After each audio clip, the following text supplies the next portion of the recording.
can you grab more ice? I hadn't even sat down yet. I turned around and saw my sister-in-law, Keisha, holding up an empty cooler. The family reunion had been going for less than 20 minutes, and somehow I was already working. Sure, I said. I took the cooler and headed toward the pavilion kitchen. As I walked past the picnic tables, I watched everyone else enjoying themselves. Kids were running around, playing tag. The men were gathered near the grills, arguing about sports. The women were laughing over old family stories. Everyone looked relaxed. Everyone, except me. I came back with the ice and barely set the cooler down before another voice called my name. Alicia, can you refill the lemonade? I looked up. It was one of Malcolm's cousins. Of course. I picked up the empty container. As I walked away, I heard him continue his conversation without missing a beat. No thank you, no appreciation, nothing. Just another task. I shouldn't have been surprised. This happened every year, every single reunion. At first, I told myself I was helping because I wanted to. Then I told myself I was helping because I loved Malcolm. Then I convinced myself that if I worked hard enough, his family would eventually accept me. 8 years later, I was still waiting. Alicia, I hadn't even returned with the lemonade yet. This time, it was Gloria. My mother-in-law stood near the food tables, smiling for everyone to see. To strangers, Gloria Thompson looked like the perfect family matriarch, elegant, friendly, respectable. But I knew better. Alicia, sweetheart, she said in that sweet voice she used when other people were listening, can you wipe off those tables before everyone starts eating? I glanced at the tables. 3 grown adults had just finished using them. All 3 of them were standing nearby talking. Not one of them moved. Gloria wasn't talking to them. She was talking to me. Sure, I said. Thank you, dear. The words sounded polite, but they felt like instructions, just like always. I grabbed paper towels and started cleaning. A few minutes later, someone asked me to check on the kids. Then someone else needed more plates. Then somebody spilled fruit punch. Guess who cleaned it up? Me. By the time dinner was ready, my feet were already hurting. Meanwhile, Malcolm was standing near the grill laughing with his cousins. I wasn't angry at him, not exactly. The problem was that he never noticed. Or maybe he noticed and didn't understand. Whenever I brought it up, he always said the same thing. That's just how they are. As if that explained everything. As if that made it okay. I was carrying a tray of drinks toward one of the tables when Gloria stepped in front of me. Alicia, after dinner, we're going to need help packing everything up. Of course we were. By we, she meant me. I forced a smile. Okay. She nodded and walked away. Not 5 seconds later, somebody called my name again. Alicia, can you check the napkins? Then another voice. Alicia, can you grab another trash bag? Then another. Alicia, can you watch the twins for a minute? I felt less like family and more like unpaid staff. Nobody seemed to notice or care. I set the drinks down and reached into my pocket when I felt my phone vibrating. I almost ignored it. I honestly thought it was probably spam. But the phone kept ringing. I pulled it out and looked at the screen. My stomach tightened. The caller ID read, Salem Memorial Hospital. I frowned. Why would a hospital be calling me? I stepped away from the crowd and answered. Hello? May I speak with Alicia Thompson? This is Alicia. The woman's voice immediately became softer. Mrs. Thompson, my name is Karen. I'm calling from Salem Memorial Hospital regarding Margaret Sinclair. The tray nearly slipped from my hand. Margaret? My heart started pounding. Is she okay? The silence lasted only a second, but it felt much longer. I'm very sorry. Margaret passed away earlier this afternoon. Everything around me suddenly felt distant. The music, the laughter, the conversations. I couldn't hear any of it. Margaret was gone. The woman continued speaking. There are some matters we need to discuss with you. You are listed as her primary emergency contact. I swallowed hard. Am I her emergency contact? Yes, ma'am. Margaret specifically requested that we contact you immediately. My eyes filled with tears. For months, I had been helping Margaret after work, driving her to appointments, picking up groceries, checking in on her when nobody else did. Most people didn't even know she existed, including Malcolm's family. Can you come to the hospital? I asked. Yes, I said quietly. I'll come now. I ended the call and stood there for a moment, trying to process what I had just heard. Then I turned around and found Gloria standing directly behind me. Alicia, where are you going? I took a deep breath. A friend of mine passed away. For a moment, Gloria simply stared at me. Then she glanced toward the food tables. But dinner is about to start. I couldn't believe what I was hearing. My friend died. Yes, but surely you can leave after we finish serving everyone else. Before I could answer, Malcolm walked over. Concern crossed his face. Alicia, what's wrong? I looked at him, then at Gloria, then at the dozens of family members waiting for me to continue doing everything for them. And for the first time all day, I didn't immediately say yes. I have to go, I said.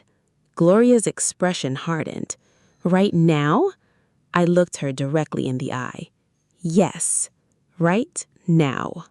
The drive to Salem Memorial Hospital felt longer than it actually was. I barely remembered getting into my car, barely remembered leaving the reunion. My hands stayed tight on the steering wheel the entire trip. Every stoplight gave me another memory of Margaret, the first time we met. The way she always carried peppermint candies in her purse, how she'd pretend not to need help while secretly waiting for someone to offer it, how she'd laugh whenever I caught her being stubborn. By the time I reached the hospital parking lot, my chest felt heavy. Not because I expected anything from Margaret, but because I genuinely cared about her. And now she was gone. Inside, a woman at the front desk immediately recognized my name. Mrs. Thompson? I nodded. Karen asked me to bring you upstairs. A few minutes later, I found myself sitting inside a small conference room. Karen entered carrying a folder.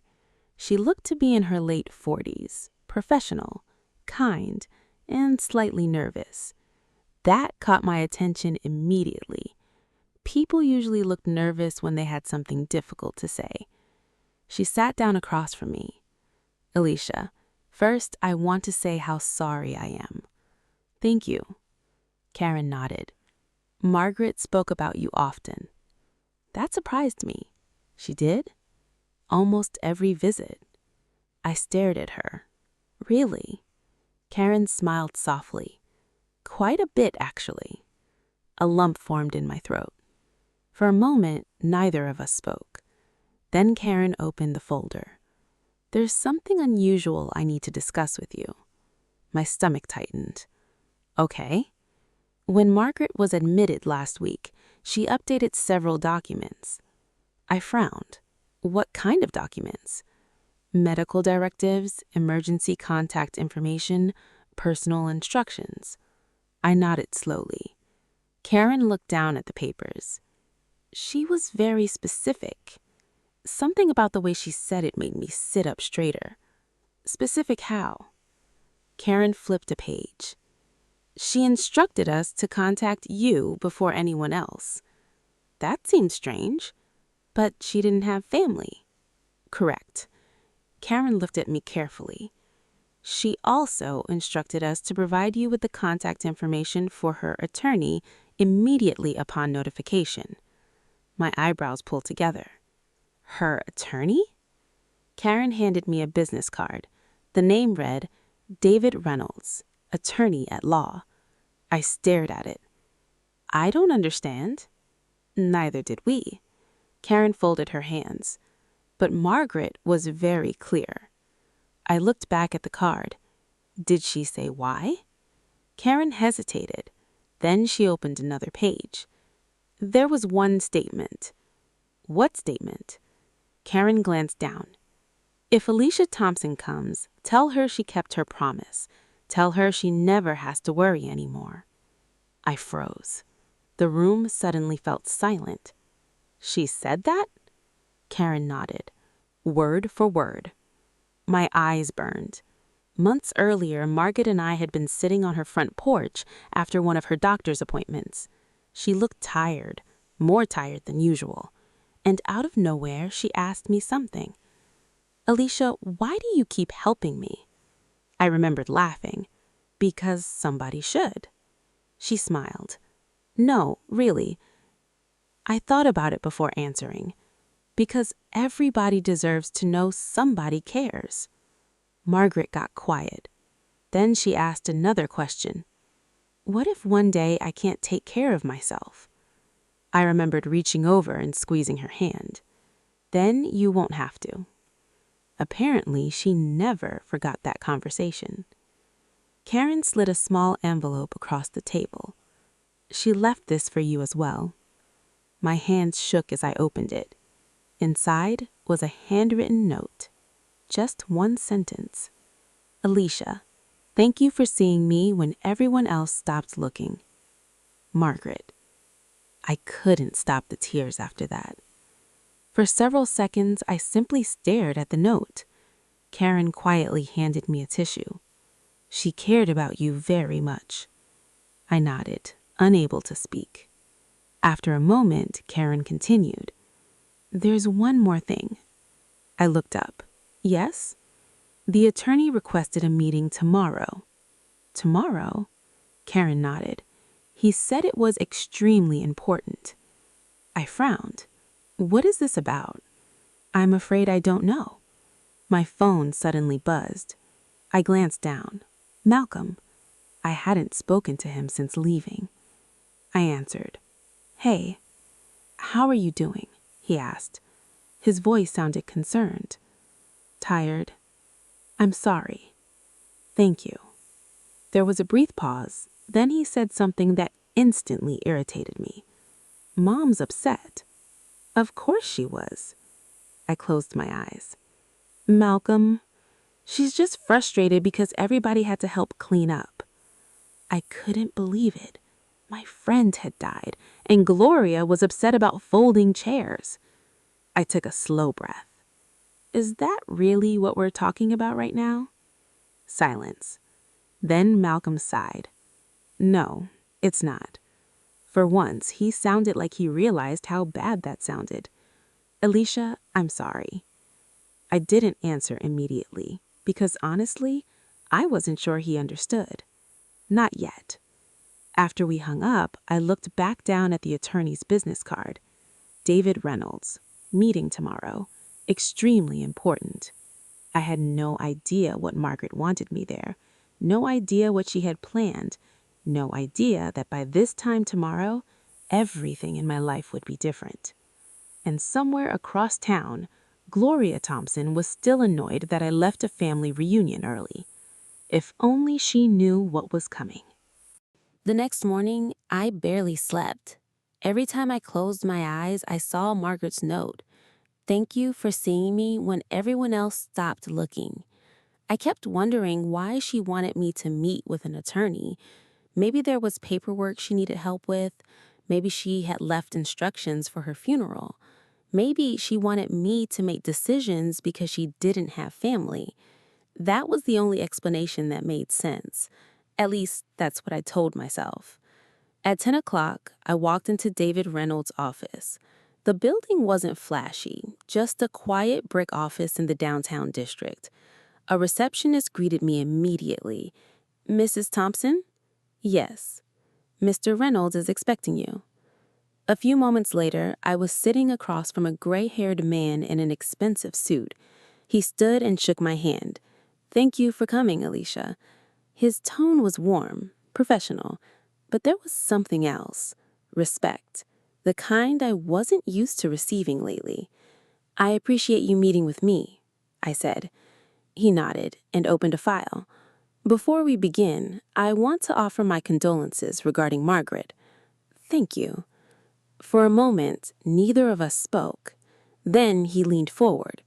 "Margaret Sinclair thought very highly of you." I smiled sadly. I thought highly of her too. He nodded. I know. Something about his answer caught my attention. You know? I knew Margaret for nearly 20 years. I sat back. 20 years? Yes. He smiled faintly. Margaret wasn't always the quiet woman you knew. That made me laugh a little. I believe that. Margaret was stubborn. Definitely. Opinionated. Absolutely. He chuckled. And smarter than almost everyone in the room. That sounded exactly like her. For the first time since arriving, I felt myself relax. Then David closed the file, and his expression became serious. Alicia, I need to ask you a question. Okay. Did Margaret ever tell you about her finances? I blinked. No. Not once? No. David looked down briefly, then nodded as if confirming something. That sounds like Margaret. I frowned. What does that mean? He folded his hands. It means she wanted people to know her, not her money. I stared at him. Money? Until that moment, I had never considered Margaret might be wealthy. She drove an older car, lived in a modest house, bought generic groceries. She never acted rich, not even a little. David opened another folder. Alicia, what I'm about to tell you may come as a surprise. My stomach tightened. Okay. Margaret was financially comfortable. Comfortable. That word sounded intentional, careful, like he wasn't telling me everything. How comfortable? I asked. David gave a small smile. More than comfortable. I felt my pulse quicken. He slid a document across the desk. I looked down. At first, the numbers didn't register. Then I looked again and again, because there had to be a mistake. There was no way those numbers were real. I looked up. Is this correct? Yes. My mouth dried. Margaret wasn't simply comfortable. She was wealthy, extremely wealthy. For a few seconds, I couldn't speak. The woman who clipped coupons, the woman who worried about wasting leftovers, the woman who refused to replace her old living room furniture, she had millions, actual millions. I shook my head. I don't understand. Most people didn't. David opened another folder. Alicia, Margaret updated her estate documents 6 months ago. 6 months. Right around the time we'd become close. A strange feeling settled in my stomach. What kind of updates? David met my eyes. The kind that require your presence today. Suddenly, I wasn't sure I wanted to hear the answer. He reached for a sealed envelope. Margaret left specific instructions regarding the reading of her will. My heart began pounding again.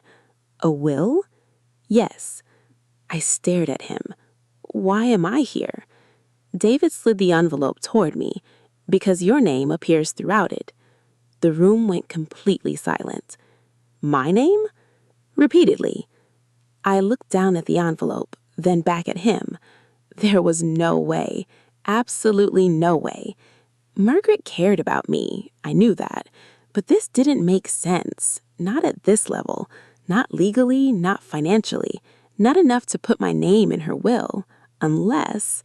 No, that was impossible. David seemed to read my expression. Alicia, before we continue, there's something important you should know.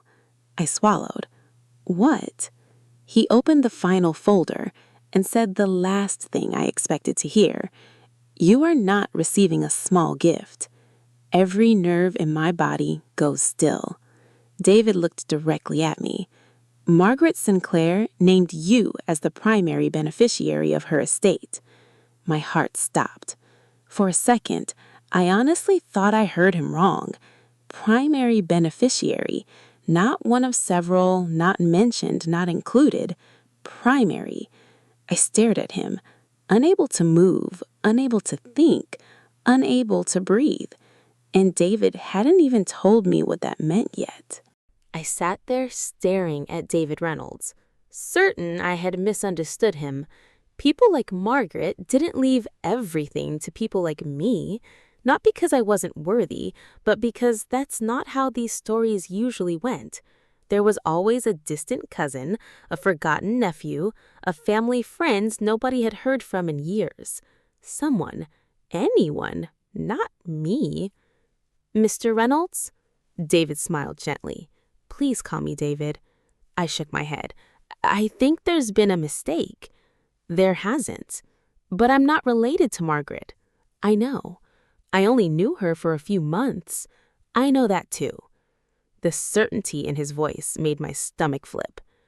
David opened a thick folder and adjusted his glasses. Alicia, before I tell you what's included in the estate, I need you to understand something. I leaned forward. Okay. To be honest, Margaret spent nearly a year making this decision. My eyebrows lifted. A year? Yes. That surprised me. I had only known her for about 8 months. David nodded. Long before she finalized anything, she wanted to be absolutely certain. Certain about what? That the person receiving her estate cared about her. I looked down, suddenly unable to meet his eyes. David continued.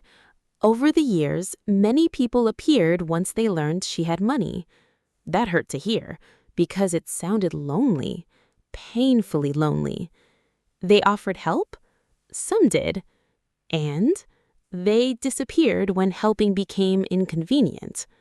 I immediately thought about all the doctor appointments, the grocery runs, the emergency pharmacy trips, the long conversations. I never considered any of those things special. They were simply what you did when someone needed you. Apparently, not everyone agreed. David reached for another document. Margaret kept notes. I blinked. Notes? He nodded. About people. That sounded dangerous. David laughed softly. She was incredibly observant. That sounds like Margaret. It does. He opened a page. Would you like to hear one? I wasn't sure, but I nodded. David read aloud. Alicia never checks the clock when she's helping me. My throat tightened. He turned the page. Alicia listens even when my stories repeat. Another page. Alicia asks how I'm feeling and waits for the answer. My eyes started burning. David lowered the document. There are dozens more. I stared at the desk, speechless, because those things felt so ordinary. But maybe they weren't. Maybe being seen mattered more than I realized. After a moment, David slid a packet toward me. Now we should discuss the estate. I looked at the paperwork. My hands suddenly felt cold. David pointed to the first page. Margaret's residence. The house? Yes, I nodded. She left it to you. I froze. The house? The entire house? Not shared, not sold and divided. Mine? I swallowed. Okay. David flipped to the next page. Several investment accounts. My heart started pounding again. Several? Yes. He named the institutions. I recognized some of them, not because I used them, because I saw their commercials. Companies people trusted with serious money. David turned another page. Retirement assets. Another page. Savings accounts. Another page. Certificates of deposit. Another page. A trust account. Every page seemed worse than the one before. Not in a bad way. Worse in a way my brain couldn't process. I kept waiting for him to say there was a catch, a condition, a mistake, something. Instead, he kept calmly explaining everything. Finally, I held up a hand. David. He stopped. Yes? How much? The room became quiet. He looked at me for a few seconds. Then he answered. The number hit me like a freight train. I actually laughed. Not because it was funny, because it was impossible. Absolutely impossible. My entire body went numb. No. David nodded. Yes. No. Alicia, that's not real. It is. I leaned back in my chair. trying to breathe, trying to think, trying to understand how the woman who complained about wasting paper towels had quietly accumulated that much wealth. David gave me a moment. Then he reached into a separate folder. There's one more thing. Of course there was. At this point, why not? He handed me a sealed envelope. My name was written across the front in Margaret's handwriting. I recognized it immediately. My hands trembled as I opened it. Inside was a letter, several pages long. I started reading. The first line alone nearly broke me. Alicia, if you're reading this, then David is probably watching your face and trying not to smile. A small laugh escaped me. David looked away, which confirmed Margaret knew exactly what she'd written. I continued. You once told me that family isn't always the people you're born with. Sometimes it's the people who stay. My eyes blurred. I have spent many years surrounded by people who wanted something from me. You wanted nothing. I swallowed hard. You never asked about my money. You never asked about my house. You never asked what was in my will. You only asked if I had eaten, if I needed groceries, and if I was feeling okay. The words hit me harder than any dollar amount, because they were true. I kept reading. Then I reached the final paragraph, and everything changed again. I looked up at David. What is it? He asked. I stared at him, unable to believe what I was seeing. Margaret left instructions for an announcement. David nodded. Yes. An announcement that's supposed to happen today? Correct. My pulse quickened. Who was it for? David's expression turned serious. Alicia. He paused, then delivered another shock. She wanted the inheritance made public. I stared at David. Public? He nodded. Very public. I looked back at Margaret's letter. Why would she want that? David smiled. Because she was Margaret. Honestly, that answered absolutely nothing, but somehow I understood anyway. Margaret always believed people revealed who they really were when circumstances changed, and according to the letter, she wanted me to see exactly who was around me. No filters, no pretending, no excuses, just the truth. David explained that certain estate filings would become public record. Local business publications would likely report the transfer. Margaret's financial advisors would contact institutions. The information wasn't going to stay private for long, especially considering the size of the estate. By the time I left his office, my entire world felt upside down. I sat in my car for nearly 15 minutes before starting the engine. House, investments, savings, a future I had never imagined, and somehow the thing bothering me most wasn't the money. It was Margaret. I wished I could tell her thank you one more time. My phone rang. Malcolm. I answered. Hey, how did the meeting go? I don't know how to answer that. What does that mean? I stared through the windshield. It means my day got weird. Alicia, you're scaring me. Can we talk tonight? There was a pause. That bad?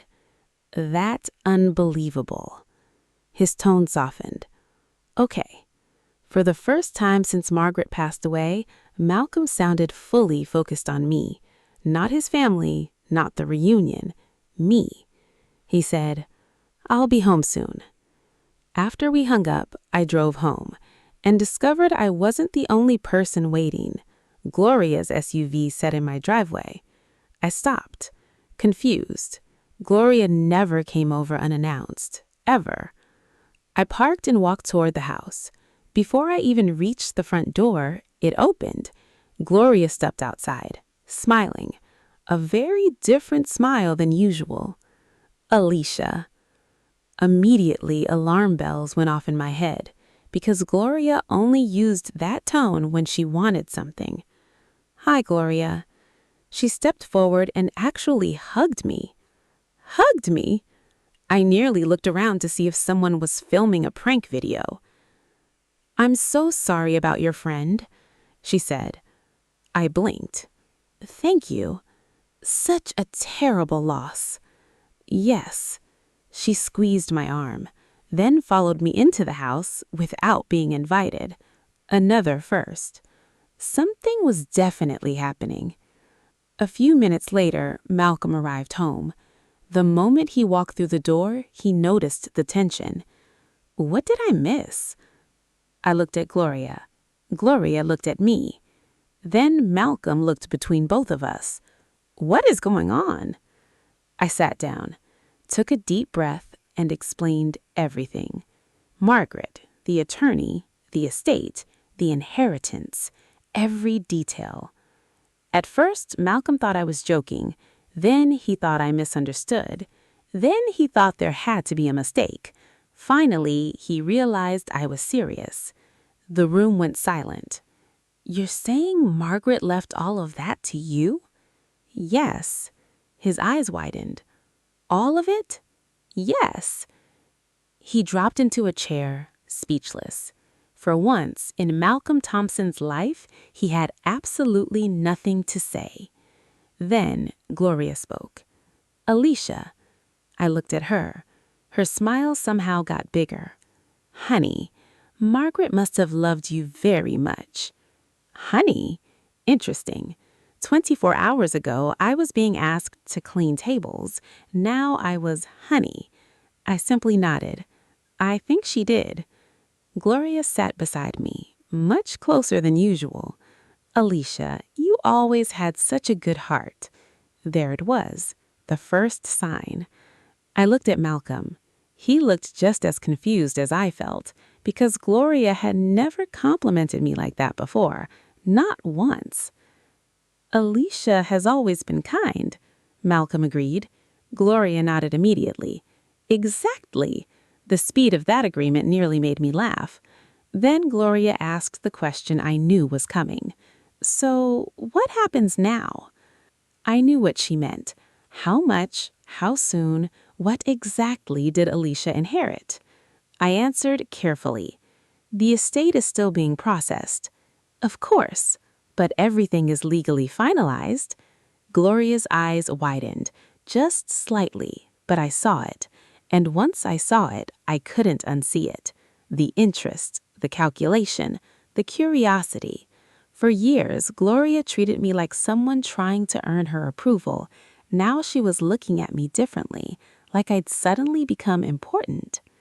The conversation continued for another hour, and every minute felt stranger than the last. Then Gloria stood to leave. At the door, she turned back toward me. Alicia. Yes? You know your family. I almost laughed, not because it was funny, because it was unbelievable. Family. The same woman who expected me to work every reunion, the same woman who never defended me, the same woman who watched everyone treat me like hired help. Now I was family. I smiled politely. Good night, Gloria. After she left, Malcolm sat quietly on the couch, thinking, really thinking. I could see it happening, pieces connecting, questions forming. Finally, he looked at me. Something feels off. I nodded. It does. He stared toward the front door, then said something that surprised me. I've never seen my mother act like that. Neither had I. But deep down, I had a feeling this was only the beginning, because if Gloria was acting differently after hearing about the inheritance, what would happen when the rest of the family found out? Unfortunately, I didn't have to wait long to find out. The very next morning, my phone started ringing, and it didn't stop. The first call came at 7:12 in the morning. I was still in bed, half asleep. I grabbed my phone and squinted at the screen. It was Malcolm's cousin, Trevor. I frowned. Trevor had never called me directly before, not once. I answered. Hello? Alicia. His voice sounded unusually cheerful, way too cheerful. Hey, Trevor. How are you doing? I sat up, confused. Fine. Good, good. A pause. Then, "I heard about your friend. Sorry for your loss." There it was, the reason for the call. "Thank you." Another pause. Then Trevor casually asked, "So, how have you been?" I almost laughed because Trevor had never cared how I was doing. Not ever. "I'm okay." "That's good." Another pause. Then another. The conversation felt awkward, forced, like he was building towards something. Finally, he did. "So listen." Of course, there it was. "I've been thinking about starting a business." I closed my eyes. There it is. The money. We had officially arrived. By the time the call ended, Malcolm had somehow mentioned investment opportunities, startup funding, and keeping wealth in the family. At 7 in the morning. I hung up and stared at the ceiling. Then my phone rang again. This time it was Aunt Rochelle, a woman who once forgot my birthday 3 years in a row. Now she wanted to take me to brunch, just the two of us. Apparently, she'd always wanted us to spend more time together. Interesting. My phone rang again, and again, and again. By lunchtime, I'd heard from relatives who barely acknowledged my existence for years. Everyone suddenly wanted a relationship. Everyone suddenly wanted quality time. Everyone suddenly remembered I was family. It would have been funny if it wasn't so obvious. Around noon, I got a text from Gloria. "Lunch tomorrow? My treat." I stared at the screen, then laughed. Actually laughed, because Gloria Thompson had never offered to buy me lunch. Not once. Not in 8 years. Malcolm looked up from the kitchen table. "What?" I showed him the message. His eyebrows shot up. "Wow." "Exactly." He stared at the phone, then looked at me. "Alicia." "What?" His expression grew thoughtful. "I think I've been blind." I said nothing because I wanted him to keep talking, for the first time, really talking. "I knew they asked you to help." I nodded. "But I guess I thought everybody helped." I nodded again. "And now I'm realizing—" He stopped. "Realizing what?" "Realizing they mostly asked you." There it was, finally, the thing I'd been trying to tell him for years. Not because I wanted an apology, because I wanted understanding. Malcolm rubbed the back of his neck. I should have seen it. I looked at him. Part of me felt relieved. Part of me felt sad, because seeing it now didn't change all the years he hadn't. That evening, Gloria called. Not texted, called. Another first. I answered. "Hello?" "Alicia, sweetheart." "Sweetheart. Interesting." "Hi, Gloria." I was thinking. Dangerous words. Very dangerous words. "What were you thinking?" "We should have dinner." I almost smiled. "Okay. Just us girls." Us girls. Now we were girls. Last week I was unpaid event staff. This week I was family. The transformation was remarkable. Gloria continued. "I feel like we haven't spent enough time together." That one nearly made me choke, because the woman had spent 8 years assigning me chores. Now she wanted bonding time. "Alicia." "I'm here." "So dinner." "Maybe." Her tone changed slightly, only slightly. The sweetness remained, but underneath it, expectation. The expectation that I'd say yes, that I'd be grateful, that I'd welcome the sudden attention. Instead, I said, "My schedule is pretty full right now." Silence. Not long, just enough. Then Gloria recovered. "Of course." But I heard it, the disappointment, because for the first time I wasn't immediately accommodating. After we hung up, Malcolm looked at me. "You turned her down?" "Sort of." His eyes widened. "You know she's probably shocked." "Good." That made him laugh. Then my phone buzzed again. This time it was a family group chat, one I rarely participated in. Normally there were a handful of messages every week. Today there were dozens. Family photos, memories, old stories. people tagging me, mentioning me, including me. Suddenly, I mattered. I scrolled through the messages, then stopped because one message stood out. It came from Gloria. Family should stick together. The responses poured in. Absolutely, amen, always, family first. I stared at the screen, then thought about every reunion, every table I cleaned, every tray I carried, every time someone treated me like I worked for them. Family first. Interesting timing. Very interesting timing. Then another message appeared from Gloria. We should all meet this weekend and discuss the future. My stomach tightened. There it was, the real reason. Not lunch, not dinner, not family bonding. A meeting about the future. And somehow I had a feeling that future involved my inheritance, a lot more than anyone was willing to admit. By Saturday afternoon, I already regretted agreeing to the meeting. Not because I wanted to avoid the family, because I had a feeling I knew exactly where this was headed. Still, Malcolm asked me to come. Maybe we're overthinking it, he said. I looked at him. He didn't even sound convinced by his own argument. Maybe, but we both knew better. When we arrived at Gloria's house, the driveway was packed. 3 cars lined the curb, 2 more sat in the grass. The entire family was there. That should have been my first warning. The second warning came when everyone greeted me at the door. Everyone. The same people who usually barely looked up when I entered a room. Now they were smiling, hugging, complimenting, welcoming. Alicia, you look beautiful. It's so good to see you. We've missed you. Missed me? That was a new one. Malcolm exchanged a glance with me. He noticed it too. Inside, Gloria had prepared enough food for a holiday. The dining room table was covered. Chicken, mac and cheese, vegetables, desserts, drinks, everything.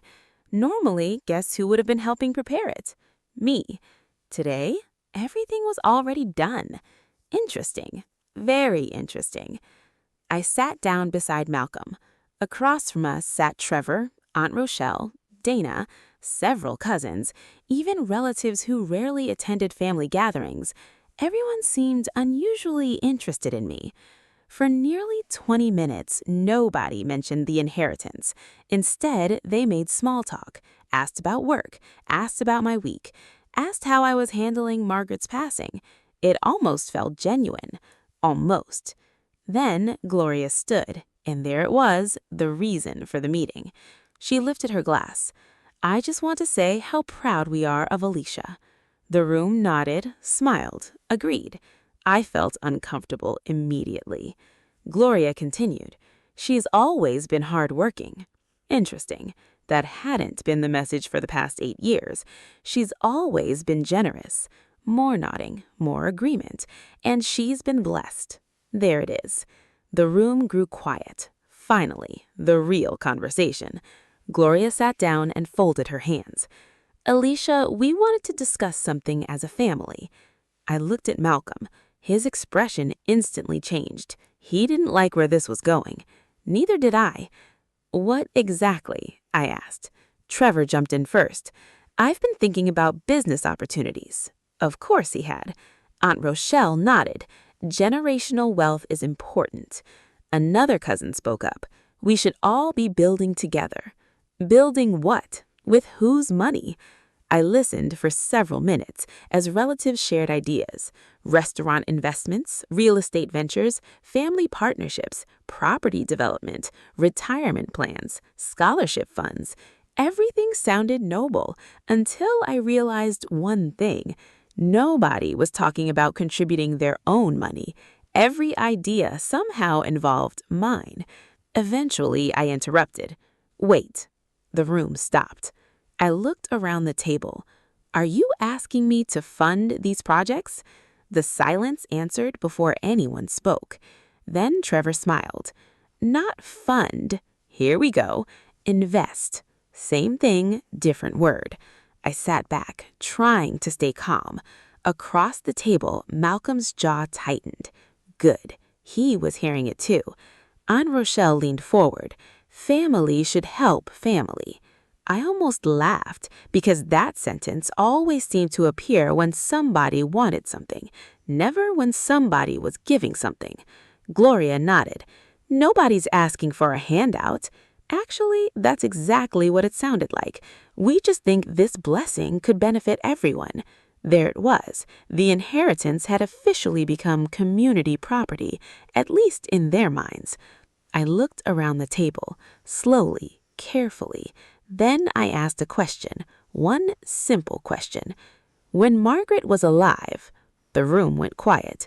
When she needed help, where were all of you? Silence. When she needed rides to appointments, where were you? More silence. The discomfort spread instantly. Good, because I was uncomfortable too. For years. Gloria shifted in her chair. Alicia, that's different. No, I looked directly at her. It's really not. The room felt tense now. The smiles had started disappearing. The performance was cracking. Trevor cleared his throat. Nobody knew her. Exactly. You didn't know her because you didn't care to know her. The words landed hard. Several people looked away. Others suddenly found their drinks very interesting. Then Gloria spoke, and for the first time all afternoon, the sweetness disappeared. Just a little, not completely, but enough to show her true colors. Alicia, I think you're misunderstanding our intentions. There she was, the real Gloria. I had been waiting for her. No, I said calmly, I understand perfectly. The room went silent again. Then Malcolm surprised everyone, including me. He leaned forward and spoke directly to his family. She's right. Every head turned, including Gloria's. Malcolm rarely challenged them, especially publicly, but something had changed. I've been thinking about this all week, and honestly, he looked around the room. The way everybody's acting is making me uncomfortable. Trevor frowned. What does that mean? It means nobody cared about Margaret. Nobody argued because they couldn't. It means nobody cared about Alicia until they heard about the money. The silence that followed was deafening, and judging by Gloria's expression, the meeting was about to get much worse. The silence after Malcolm spoke felt endless. Nobody seemed to know what to say. Or maybe they did. Maybe they just didn't like hearing it out loud. Gloria was the first to recover. She sat straighter in her chair and forced a smile. Malcolm, nobody is attacking Alicia. I didn't say they were. Then why are you making this sound so ugly? Because it was ugly. Everyone in that room knew it. The difference was that Malcolm was finally willing to say it. Trevor folded his arms. We're just talking. No, Malcolm said. You're making plans for money that doesn't belong to you. A few relatives immediately looked offended, which told me he hit the target. Aunt Rochelle shook her head. That's not fair. Isn't it? Malcolm looked around the table. Would we even be having this meeting if Margaret left Alicia a cookbook instead of an estate? Nobody answered. That answer was loud, very loud. Gloria's smile disappeared completely. You're embarrassing the family. I almost laughed, not because it was funny, because that sentence explained everything. Not, you're wrong, not, that's not true, not, you're misunderstanding. Instead, you're embarrassing the family. Image mattered, appearance mattered. The truth, not nearly as much. Malcolm leaned back. For the first time since I'd known him, he wasn't backing down. No, Mom. The room became still. I think we've embarrassed ourselves. Gloria stared at him. I could practically see her trying to decide how to respond. Then she looked at me, and suddenly I understood. She blamed me. Not the inheritance, not the meeting, not the relatives, me. Because Malcolm was speaking differently, standing differently, questioning things. And in Gloria's mind, that had to be my fault. Alicia, she said carefully, surely you don't feel this way. There it was, the attempt to separate us, to make me the reasonable one, the agreeable one, the old Alicia, the Alicia who always smiled, always served, always stayed quiet. I took a breath. Then I surprised even myself. I do. The room froze. Gloria blinked. What? I do feel this way. Nobody spoke, not even Malcolm, because this was new. I wasn't usually the person who challenged people, especially not Gloria. But something had changed, not because of the inheritance, because of perspective. Margaret had spent months showing me something I never fully understood. People teach you how they see you, not through words, through actions. And Gloria's actions had been speaking for years. I've been part of this family for 8 years. The room stayed silent. In 8 years, nobody has ever organized a meeting to talk about my dreams. Several people looked away. Nobody organized meetings when I was working overtime. Nobody organized meetings when Malcolm and I were saving for a house. Nobody organized meetings when my car needed repairs. But suddenly, everyone wanted to discuss my future. Interesting. Very interesting. Gloria's expression hardened, only for a moment, but I saw it. Then she tried another approach. Nobody is trying to take advantage of you. I looked directly at her. Then why am I the only person expected to contribute something? That landed hard, because nobody had an answer, not a real one. Trevor finally spoke. We're family. Again with that word, family. The same word people ignored when they wanted something from me. The same word people remembered when they wanted something from me. I nodded slowly. Exactly. He frowned. What does that mean? It means family should matter before money. Silence. More silence. The kind of silence that only happens when someone says something true. A few minutes later, people started leaving. Not dramatically, not angrily, just quietly. One excuse at a time. Someone had to work early, someone needed to check on their kids, someone forgot an appointment. Funny how quickly the meeting ended once the inheritance wasn't being discussed. Eventually, Gloria remained, along with Malcolm and me. The tension felt heavy. Gloria stood near the doorway, looking at her son, then at me, then back at her son. I don't recognize you. The words were directed at Malcolm. He nodded. I know. That wasn't the response she expected, not even close. I've raised you better than this. Malcolm sighed. No. Gloria blinked. What? For the first time in 8 years, I saw hurt cross his face. Real hurt. The kind that's been sitting there a long time. You raised me to think this was normal. The room went silent. I turned toward him because I wasn't sure where this was going. Neither was Gloria. Malcolm continued.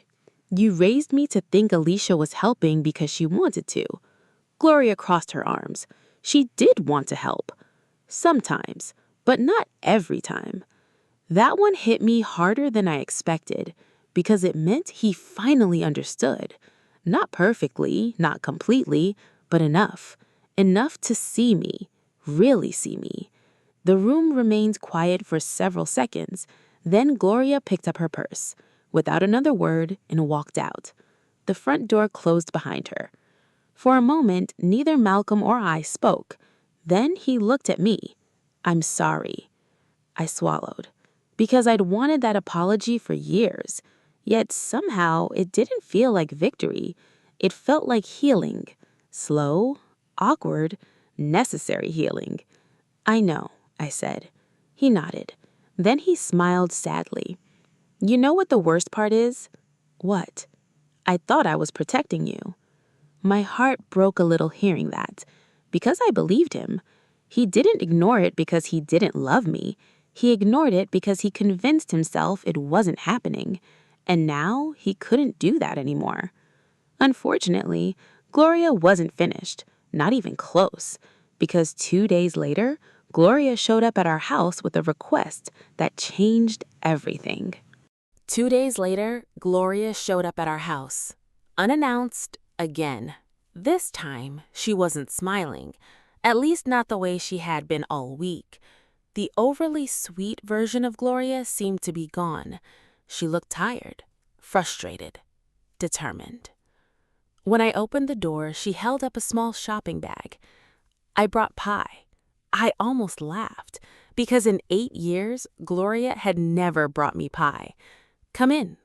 She stepped inside.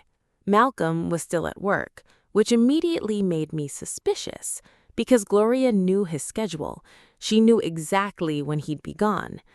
After a few minutes of awkward conversation, she finally put the pie on the counter. Then she got to the point. "Alicia, I need your help." There it was, the real reason. I sat down across from her. "What kind of help?" Gloria took a deep breath. "My sister's house is in foreclosure." I blinked. I wasn't expecting that. "Your sister?" She nodded. "Aunt Denise." I knew Denise. We weren't close, but I knew her. Gloria looked down at her hands. The payments fell behind. I listened quietly. At first, I genuinely felt sympathy. Losing a home is serious, painful, scary. Then Gloria continued. "The bank is giving her one final chance."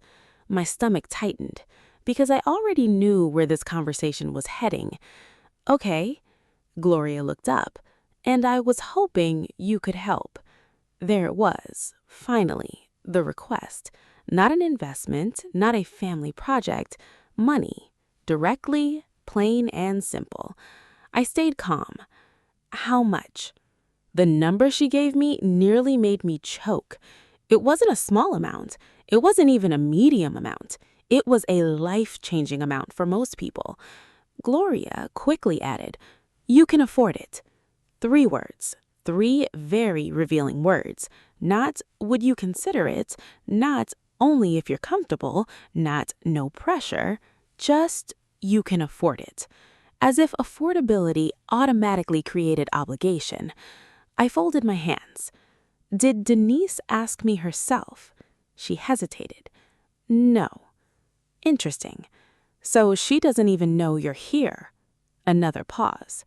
"No." That told me everything. This wasn't Denise's idea. It was Gloria's. She had already decided what should happen with my money, without asking me, without consulting me, without even considering that I might say no. I looked at her carefully. "Gloria, I feel bad for Denise." Her face brightened too quickly, as if she already thought she'd won. "But I'm not giving anyone money." The smile vanished immediately. "Alicia." "No." Her expression hardened. "Alicia, this is family." There was that word again, family. The word that only seemed to appear alongside requests. I took a breath. Then I said something I'd never said to Gloria before. "I need you to stop using family as a reason." The room went completely still. Gloria stared at me. I continued. "Family isn't supposed to be a bill that shows up after somebody gets money." Her jaw tightened. "That's not fair." "It is fair." I kept my voice calm because yelling wasn't necessary. The truth was doing enough damage on its own. For years, nobody asked what I needed. Silence. For years, nobody worried about my future. More silence. But suddenly, everybody is worried about what I should do with my inheritance. Gloria stood, slowly, deliberately. The hurt in her eyes surprised me, not because she was right, because I think, in her own way, she genuinely believed she was being reasonable. That was the problem. She didn't see the entitlement. She saw family. I saw pressure. "Gloria," she said quietly, "people help each other." I nodded. "Margaret taught me that." That caught her off guard. "Then why won't you help?" I smiled sadly, because the answer had been sitting in front of us all the time. Helping is a choice. Gloria didn't reply. Margaret never demanded anything from me. The room stayed completely silent. She never expected me to show up. Another silence. She appreciated when I did. That one landed hard. For a moment, Gloria looked away, and I wondered if she finally understood. Then she picked up her purse, and I knew she didn't. Not yet. At the door, she stopped, turned back towards me, and asked one final question. "Alicia, are you really saying no?" I looked her directly in the eye. The old Alicia would have apologized, explained, justified, softened the answer. The new Alicia didn't. "Yes." Gloria stared at me for several seconds. When she nodded once, opened the door, and left. When Malcolm got home that evening, I told him everything. I expected him to be upset, maybe frustrated, maybe caught in the middle. Instead, he surprised me again. He walked over, wrapped his arms around me, and said, "I'm proud of you." I blinked. "What?" He smiled. "You finally stopped asking for permission to be respected." And for the first time in weeks, I smiled too, because he was right. A few days later, another family reunion was scheduled. Same location, same traditions, but this time, nothing was going to be the same. 3 months later, I pulled into the same park where the last family reunion had taken place. The same pavilion, the same picnic tables, the same grills, the same people. For a moment, I sat in my car and looked at everything. It was strange how familiar it felt, and how different I felt. Not because of the inhabitants, not because of the house, not because of the money, because I finally understood something. I didn't have to earn my place. I never did. I grabbed my purse and got out. No trays, no coolers, no bags of supplies, just my purse. As I walked toward the pavilion, a few relatives noticed me. The reactions were immediate. Smiles, waves, greetings, some genuine, some not, but that wasn't my concern anymore. I wasn't there to measure sincerity. I was there to enjoy the afternoon with my husband. Nothing more, nothing less. Malcolm met me halfway. He smiled. "You ready?" I laughed. "Probably not." He offered his hand. I took it, and together we walked toward the pavilion. Almost immediately, I noticed something. The tables weren't fully set up. The coolers weren't stocked. The serving station looked unfinished. Interesting. Very interesting. Because, for years, those things would have already been done. By me. Apparently, my absence had created a labor shortage. Who knew? Malcolm must have noticed the same thing because he started smiling. Amazing. "What? You are doing the work of 5 people." I laughed. "You just figured that out?" "Apparently." We found seats near the center of the pavilion and sat down. Several relatives stopped by to chat. A few even apologized for how they'd acted after the inheritance. A couple even sounded sincere. I appreciated that. Then Gloria arrived. The entire atmosphere shifted. Not dramatically, just enough. People noticed, people watched, people waited. Gloria spotted me immediately. For a second, neither of us moved. Then she walked over. "Alicia." "Hi, Gloria." She looked good, still elegant, still composed, still Gloria, but somehow smaller, not physically, emotionally. The certainty she'd always carried wasn't there anymore. She glanced around, then back at me. "You got here early." I almost smiled. I knew exactly where this was going. "Not really." "Oh." A pause. Then, "We're running a little behind." I nodded. I noticed. Another pause, longer this time. Then she said it, the thing she'd probably been rehearsing. "Alicia, would you mind helping organize the serving tables?" There it was, not a demand, not an order, a request, but underneath it, an expectation, a hope that things could return to normal, that we'd all pretend the past few months never happened, that I'd slip back into my old role, the helpful daughter-in-law, the invisible worker, the woman who always said yes. The pavilion grew strangely quiet. Several relatives were listening, pretending not to listen, but listening, waiting. I looked at Gloria, then at the tables, then back at Gloria, and smiled. A genuine smile. Not angry, not bitter, just calm. "No, thank you." The silence was immediate, complete. Gloria blinked. What? I kept smiling. I'm a guest today. Nobody spoke. A few people looked shocked. Others looked relieved, like they'd been waiting years for someone to finally say it. Gloria stared at me. For a moment, I thought she might argue. Instead, she looked around the pavilion. Really looked. At the tables, the coolers, the supplies, the work.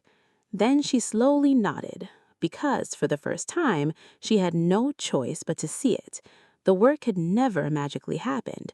Someone had been doing it, and that someone had been me. One of Malcolm's cousins stood up. I'll help. Then another. I got the drinks. Another voice. I'll handle the serving table. Then another. I'll set up the desserts. Within minutes, people were working together. Not because I was doing it, because everyone was doing it. The way it should have been all along. I watched Gloria as she took it in. The realization, the discomfort, the truth. For years, she had called it helping. Now she was seeing the difference between helping and expecting. Malcolm squeezed my hand, quietly, proudly. Then something happened I never expected. Gloria walked over carrying a folding chair. She set it beside mine and sat. No instructions, no requests, no assignments. Just sat. For several moments, neither of us spoke. Then she surprised me. Alicia. I turned toward her. She looked out toward the pavilion instead of at me, and then a voice barely above a whisper, she said, I think I owe you an apology. I think I owe you an apology. For a moment, I wasn't sure I'd heard Gloria correctly. Neither was anyone else. The relatives closest to us suddenly became very interested in whatever conversation they were pretending to have, but I could tell they were listening. Everyone was listening. Because Gloria Thompson didn't apologize. Not publicly, not privately, not ever. I looked at her. She kept her eyes on the pavilion, on the family, on the people moving around, setting up tables and carrying coolers, doing the work that had always somehow found its way to me. I don't have to do this, I said quietly. Yes, I do. Her answer came immediately. No hesitation, no defensiveness, just certainty. That alone surprised me. Gloria folded her hands in her lap.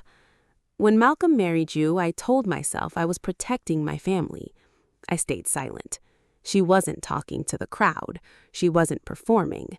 For once, it felt honest. I convinced myself that if I made things difficult, you'd prove whether you belonged. I felt Malcolm tense beside me. Gloria noticed.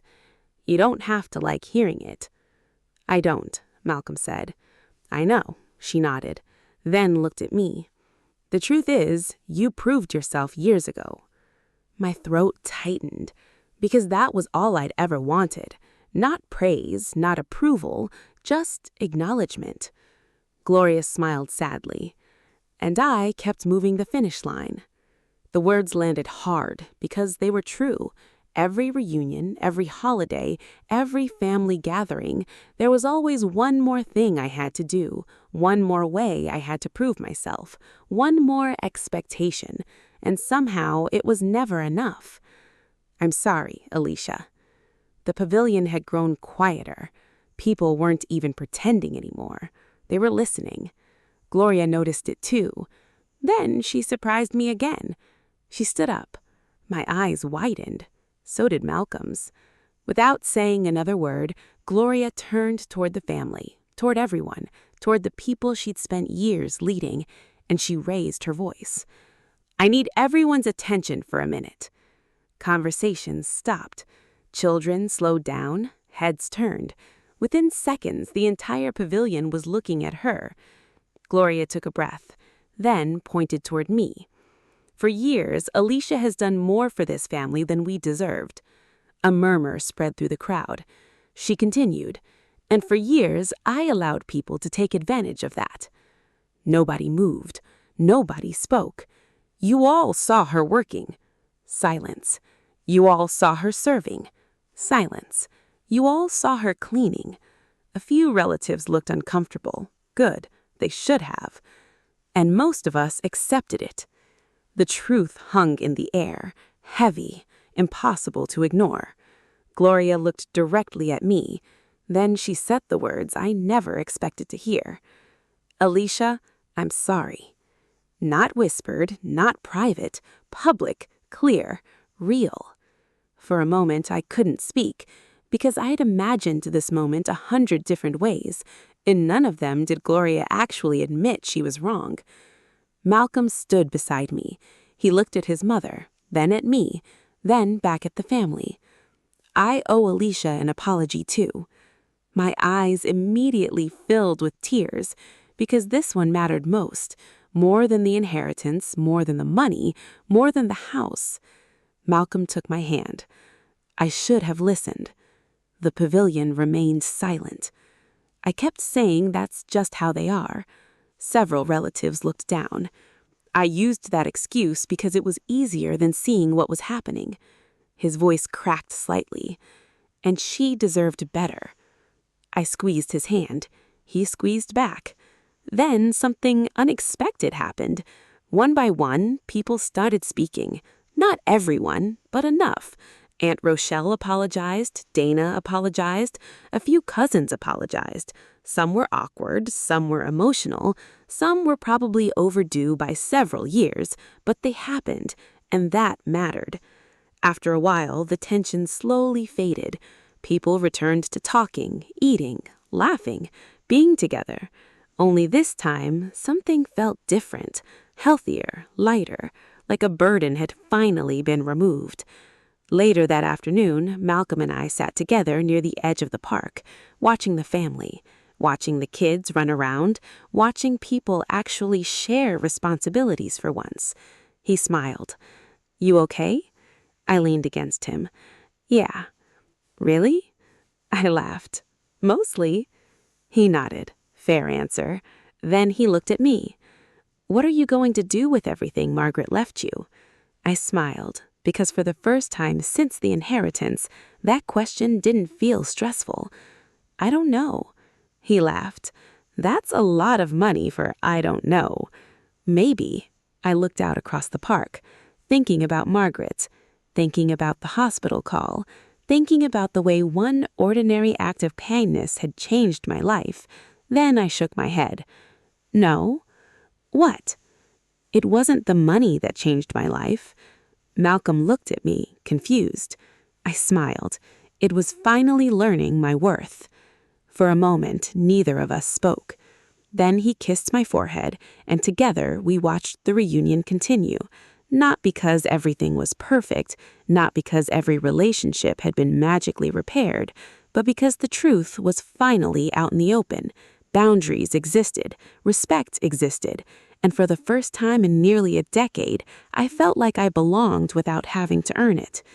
As the afternoon sun settled over the park, I found myself thinking about Margaret one last time, the woman who had seen me, the woman who had valued kindness, the woman who had changed my future with one final act of love. And silently, I thanked her. Then I stood up, took Malcolm's hand, and walked back toward my family, this time as an equal. Not the maid, not the helper, not the woman carrying everyone's burden. Just Alicia. And that was more than enough.